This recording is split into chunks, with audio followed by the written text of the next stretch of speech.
ஒரு மனுஷன்ட்ட பணம்ங்கிற ஒரு விஷயம் இல்லைன்னு சொன்னா அந்த பணத்திற்காக அவனுடைய குணம் அழிந்து போகும், மனம் அழிந்து போகும், குலமும் சுற்றமும் அவனை விட்டு போயிடும் அப்படின்னு நம்ம எல்லாத்துக்கும் தெரியும்.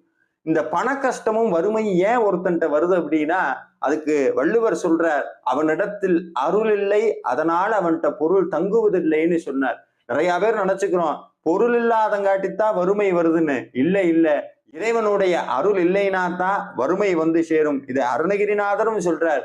எவனிடத்தில் முருகனுடைய அருள் பரிபூரணமாக நிறைகிறதோ அவனிடத்தில் ஒருபோதும் பொருளுக்கும் பணத்திற்கும் பஞ்சம் வராதுன்னு சொல்றார். அப்ப இனிமேல் முருகன்கிட்ட போய் முருகா எனக்கு பணம் கொடு, என் பண கஷ்டத்தை நீக்குன்னு சொல்லாதீங்க. முருகா உன்னுடைய அருள் வேணும்னு கேளுங்க.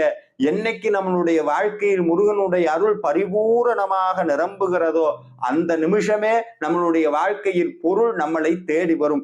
இதற்கு அருணகிரிநாதர் நமக்காக ஒரு மந்திரத்தையும் சொல்லிக் கொடுக்கிறார். கந்தர் அனுபூதியில இந்த பாடலை தினமும் காலையும் மாலையும் பாராயணம் பண்ணுங்க.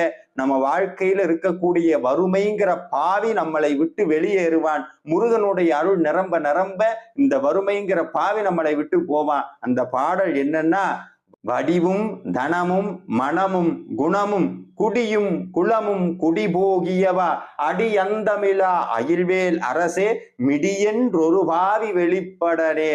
முருகனிடத்தில் இந்த பாடலை சொல்லி முருகனுடைய அருள் வேணும்னு கேளுங்க. முருகனுடைய அருள் இருந்தால் நீங்கள் கேட்கக்கூடிய பொருள் எல்லாம் தானாக வந்து சேரும்.